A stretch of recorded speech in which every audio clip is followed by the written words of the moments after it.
Lord, I thank you that you're here. I thank you. You said that you would abide in the praises of your people. And it's about you, God. Be honored, glorified, and may our lives have a touch of you today that forever changes our hearts just that much closer towards you. Interestingly enough, Mark's little talk has a very big part on what we're going to see today. It's a little bit different than what I had planned. I've been working on a sermon for probably about 2 months. God gave it to me almost immediately after I was asked to preach. But this week, I just kind of had this feeling that God had something else that he wanted to talk about. And when I talked to him about it a little bit more, it became clear that in order to do the sermon that I was working on up until 2 or 3 days ago, this sermon needed to be done. And this isn't going to be me preaching so much. It's actually going to be Louis Giglio. We're going to watch a video. And normally I would want to preach, but there's nobody in the world who can preach this sermon like Louis Giglio. And I watched it probably about 6 years ago, somewhere in there, and it changed my life. It changed who I believed I was, but more than that, it changed who I believed God was and is. And I mean, it blows my mind every time I watch this, and I've watched this a few times over this past weekend, and I think you will be moved like I was. And so I want to play a couple of segments here so that you can hear this. And then if there's time afterwards, we're going to do a little bit of discussing. I'm going to share a little bit about myself in that as well. But be prepared to see God in a different way. When I first started speaking, I kept asking God, what do you want to say to these people? What do you want them to know?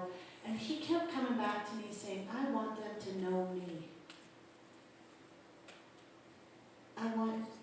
He's saying this to you today, I want you to know me. And I think this is going to help you know him better, even though at first it might make you feel like he's just too much God to get to know. But I want to encourage you that this God, who is too much for us, made himself like us so that we could have a relationship with him. That he wants us enough to make himself approachable. We have an amazing God. He blows my mind every time I think about how amazing he is. So there's a couple of short clips put together. So at one point, he starts talking about something, and you might kind of go, what's he talking about? He will be talking about the Hubble Space Telescope. It will become clear in a few words after he starts speaking, but just in case you start to get kind of confused, he's talking about the Hubble Space Telescope. And so be prepared for a bit of a science lesson today. And I'm going to start shutting some lights off. Thank you, Aaron. You can start that.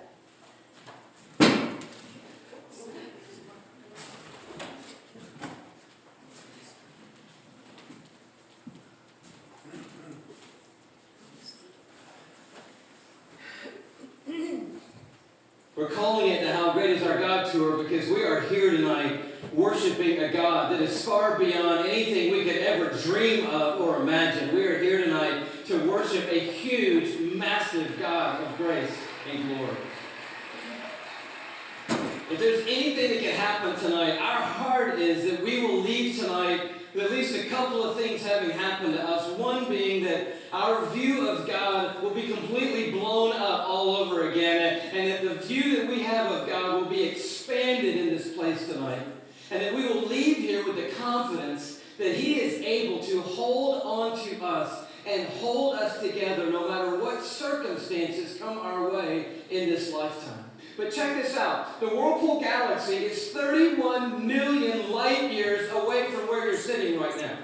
And if you'd like to go to the Whirlpool Galaxy, be my guest. All you have to do is multiply 31 million, that's how many light years it is away, by 5.88 trillion miles, and that's the distance that you've got to cover. Anybody with me so far? I'm wondering, are there any science lovers here tonight? We're going to have a little scientific content tonight. I need to know if anybody's going to be with me so far. So you do the math, or you can look at it a different way. You just have to travel 186,000 miles a second for 31 million years, and voila, you will arrive at the Whirlpool Galaxy. Second thing that's pretty stunning, given that our God made that, is it contains 300 billion stars. In that one galaxy, 300 billion stars. And it is one of hundreds of billions of other galaxies in the known universe that God has made. And it just reminds us all over again tonight. And this God that we're singing to tonight, He's enormous. He's bigger than anything we've ever dreamed of. He's bigger than our wildest imagination of Him. It takes amazing images of these galaxies and other phenomena of the cosmos, and it looked into that white core of the Whirlpool Galaxy, and lo and behold, there is a black hole in there.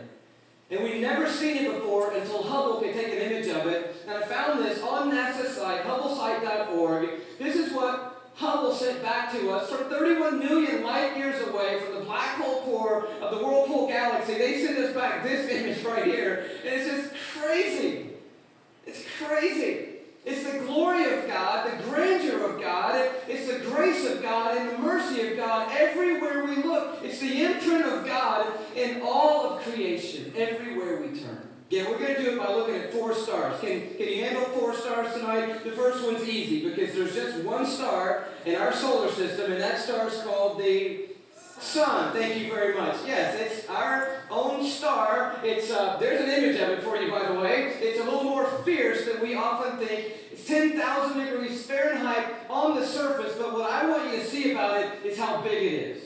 It's 93 million miles away, so when you're looking up at it in the sky, it's pretty good pace out there. By the way, light traveling 186,000 miles a second, it's only taken 8 minutes to cover that 93 million mile journey to touch your skin here in Atlanta, Georgia.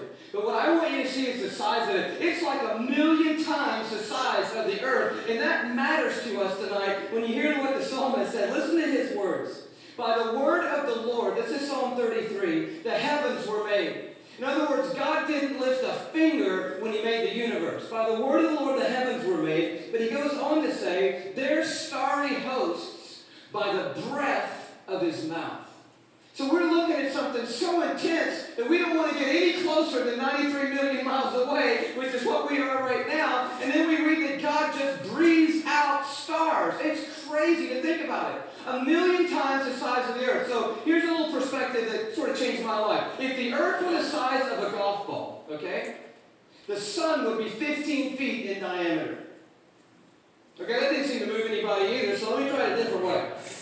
Let me just try this a different way. I thought I might need this, so I brought a golf ball, okay? So all through the evening, this is going to represent Earth, all right? So this is where we are.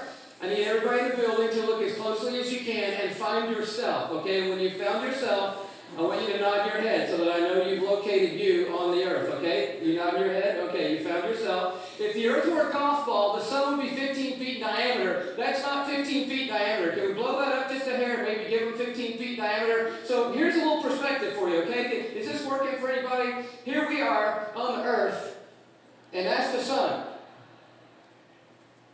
It's so big, you could put 960,000 Earths inside the sun. So if the earth were a golf ball and the sun were 15 feet in diameter, you could put 960,000 golf balls inside that 15-foot diameter sun. That's enough golf balls, by the way, because I know that seems like a big number, to fill a school bus with golf balls could fit inside the 15-foot diameter sun. It's a massive star, and it's one of hundreds of billions of stars in the Milky Way galaxy, our cul-de-sac in the neighborhood called the cosmos that God has made. It's huge, and we're worshiping a star-breathing God tonight. But I want to tell you about the second star, okay? Because the second star absolutely wrecked my life. I heard about it when I was a high school student here in Atlanta. One of our youth leaders did a talk, and he mentioned this star. I didn't know how to talk to God for about 2 months after I heard about this star. It's called Betelgeuse or Betelgeuse. You can pick your pronunciation. I'm obviously going with Betelgeuse. And Betelgeuse is incredible. Here it is in the night sky. I know it doesn't look incredibly ferocious, but it's 427 light years away. So that's 427 times 5.88 trillion miles away from us right now. Draw it in a little closer with the Hubble Space Telescope, and you can start to get a little bit of the feeling of its intensity. But this is the crazy thing about Betelgeuse. Are you ready for this? Betelgeuse is twice the size. Are you ready? You think I'm going to say twice the size of the sun? Oh no. It's twice the size of the Earth's orbit around the sun, Betelgeuse is. It's crazy. If the Earth were a golf ball, Betelgeuse would be the height of 6 Empire State Buildings on top of each other. Now, come on. Have you seen the Empire State Building? I mean, maybe what you're going to need to do is gather the family, get a golf ball, get some plane tickets, and fly up to New York. And you're going to go into Midtown, you're going to take your golf ball and put it on the sidewalk outside the Empire State Building. Don't worry about people thinking you're crazy. They're not even going to notice you in New York. You're going to go across the street. You're going to look up at the Empire State Building and imagine 5 more Empire State Buildings on top of the Empire State Building. That's Betelgeuse, and that's the Earth, and somewhere you're on it.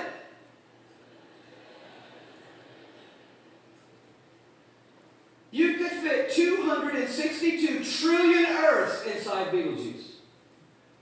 So if the Earth were a golf ball, that would be enough golf balls to fill up the Superdome with golf balls. 3,000 times. The third star is called Musipi.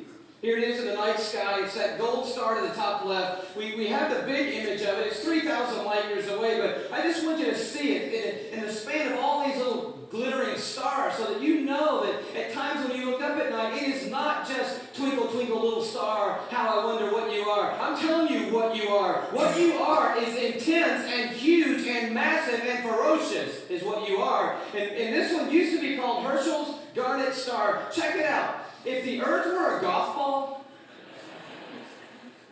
Musipi would be the width of 2 Golden Gate bridges end to end.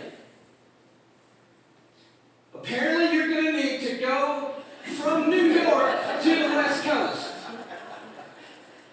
Go to San Francisco with your family and your golf ball. Place your golf ball at the beginning of the Golden Gate Bridge. Go across the bay into Oakland to a high place where you can see the entire Golden Gate Bridge. Another second Golden Gate Bridge will be in your imagination. Span all the way back the 2 Golden Gate Bridges to the very beginning and find your golf ball over there. That's the Earth, and somewhere you're on it. One of the stars in the Milky Way galaxy. It's so big you can fit 2.7 quadrillion Earths inside this one star. Thank you so much. Where have you been all night? Now, quadrillion we have not talked about, and I need to explain this just briefly because I don't know about you, but I do not understand the national debt or any numbers bigger than about $875.28. I get that number. Go bigger than that, I don't know. But you need to understand a quadrillion, okay? Because this star is crazy big. A quadrillion, let's do it this way. Everybody knows a million, right? How do you know what a million is? You can kind of get your head around a million. Everybody? All right. You know that a billion is 1,000 million, and a trillion is 1,000 billion, and a quadrillion is 1,000 trillion, right? Everybody knew that? Here's the perspective. This changed my life, right? A million seconds ago, 12 days ago. Isn't that cool? See, that saves you doing that on your little calculator at home, which I dare you to try to do when you get home tonight. But a billion seconds ago, you're thinking, oh my goodness, if it's 12 days ago, I'm going all the way back to like September with you, Louie. This must be crazy, right? How about May 1975 is a billion seconds ago? You're like, whoa, that's a little bit bigger than a million. Oh yeah. A trillion seconds ago, you're like, I'm on the 1800s. No. Christopher Columbus? No. 29,700 BC is a trillion seconds ago. a quadrillion seconds ago. 30,800,000 years ago is a quadrillion seconds ago. We're talking about a really large number, and Musipi is so big, you could put 2.7 quadrillion Earths inside this one star. But it is not even the biggest star we have found. I love science. And science has just brought us the largest star they found. It's called, are you ready for this? Canis Majoris. Now, I'm no linguist, but that's a cool name for the biggest star we found so far. I think that means the big dog star, and that's exactly what it is. I bring it to you as a little bitty purple, globe just to the right of center there. But Canis Majoris, oh wow. If the Earth were a golf ball, Canis Majoris would be the height of Mount Everest.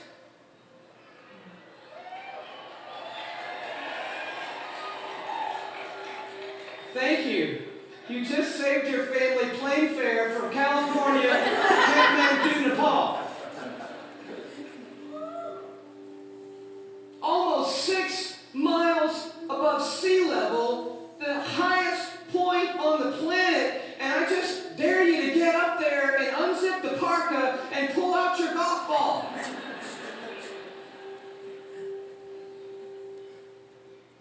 You could fit 7 quadrillion Earths inside Canis Majoris. That's enough Earths, if the Earth were a golf ball, to cover the entire state of Texas in golf balls, 22 inches deep. Now the next one.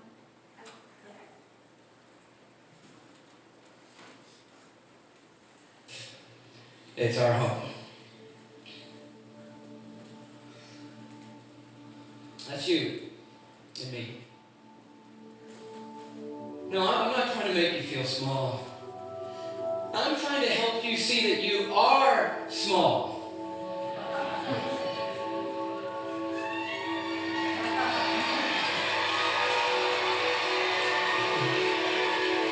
But it's significant insignificance.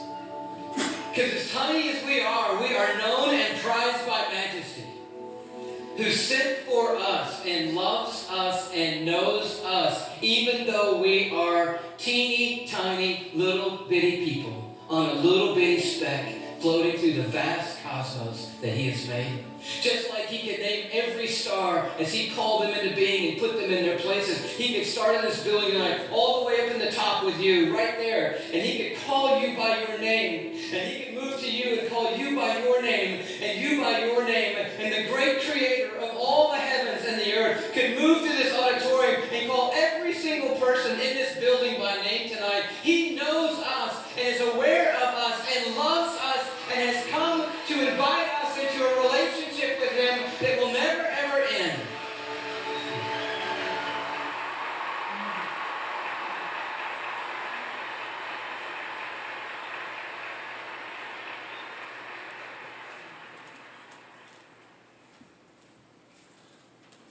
We have a big dog. Just a minute. Yeah. Here we Do go. we have a big God? The scripture somewhere says that He measures the universe by the span of His hand. One scripture, or one version says that He holds the universe in His hand. We just saw how big just a few stars were. Our Milky Way galaxy, he says earlier in one of those, that it's 100,000 light years from one in diameter across it. He holds that in His hand.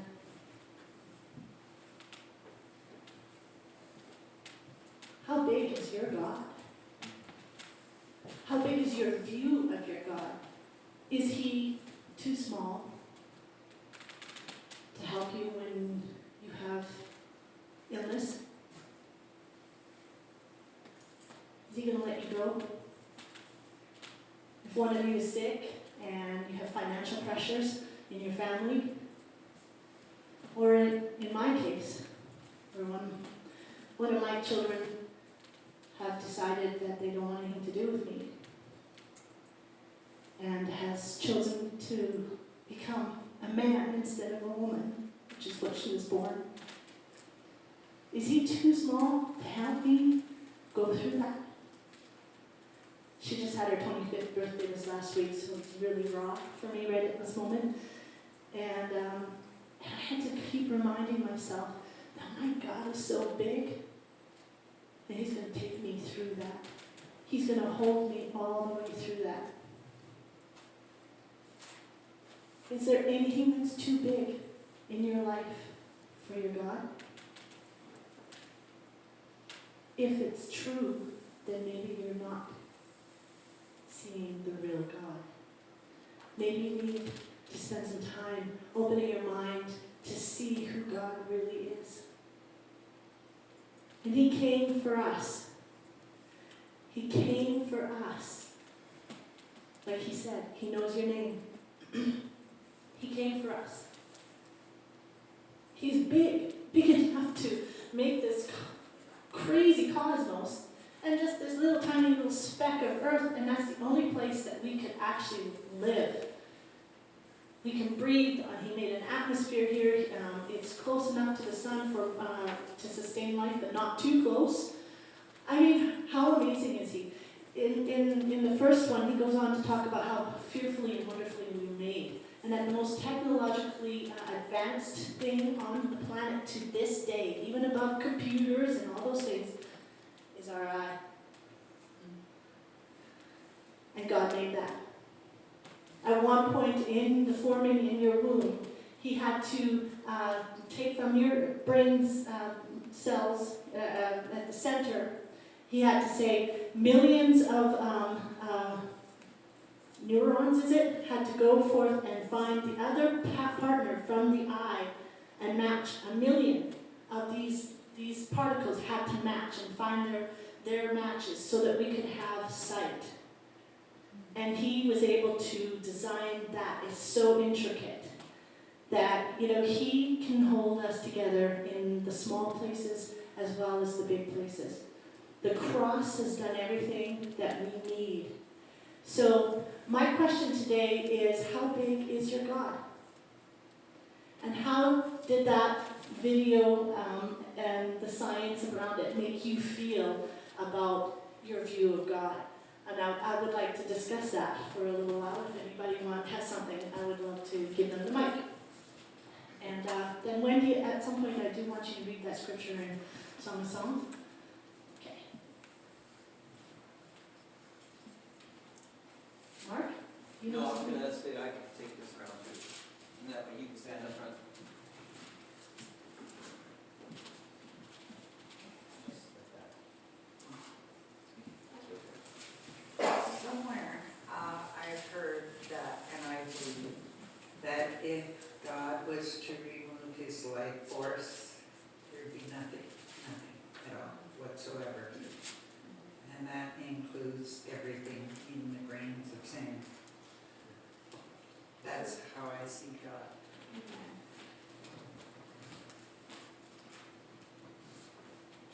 You were telling me about how you looked at Saturday night.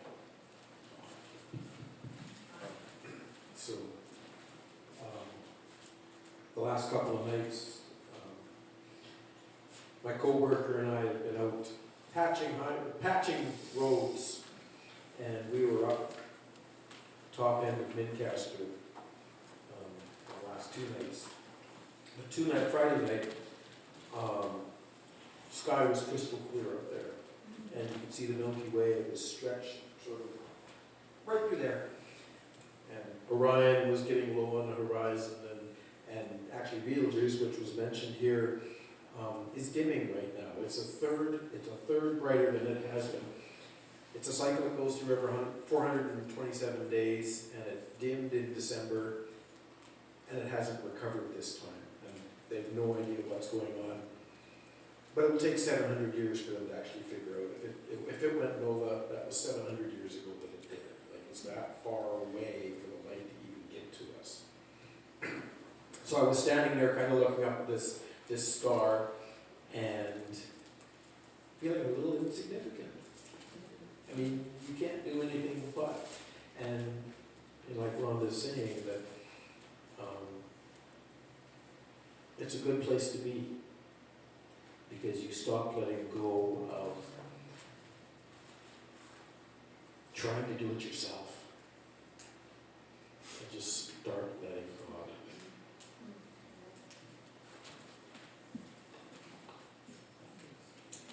And it's kind of cool, just as Mark was reading Psalm 32, and he was done, and even was sitting here, and I just looked over to the scripture that he had read, is by the word of the Lord were the heavens made, their starry host by the breath of his mouth. The next verse after that was the one that Ava and I were looking at, and it says, he gathers the water of the sea into jars, and puts the deep into storehouses, and we just sat and had a moment going, wow, that's a really big jar. And then Aaron moved, and then Ava just went, that's a really strong shelf. And so that was just like moments as the communion was being done. Amen. And that ties into God cared enough that I have a new light fixture in my bathroom this week. That, you know, it's, if my house was a golf ball, but you know, the golf ball and then us and then down, you know, that I went shopping looking in Home Hardware and didn't find what I wanted.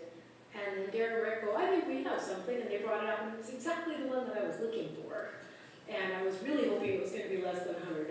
Well, they handed it and said, here, use it. It's been in our closet for 2 years. And so just how you get down to that and go, thanks, God.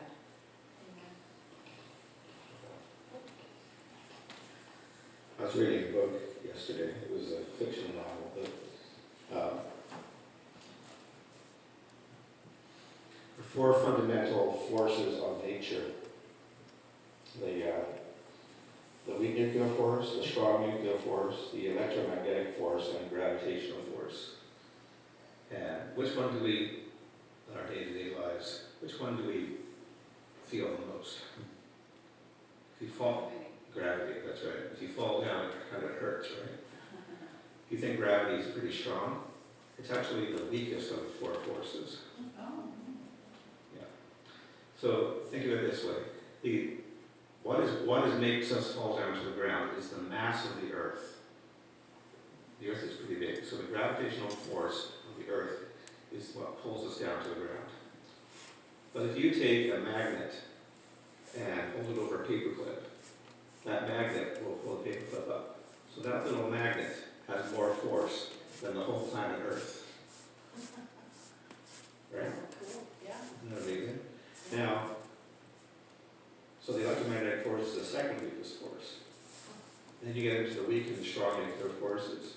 The strong nuclear force is, even the weak nuclear force is the ones that holds the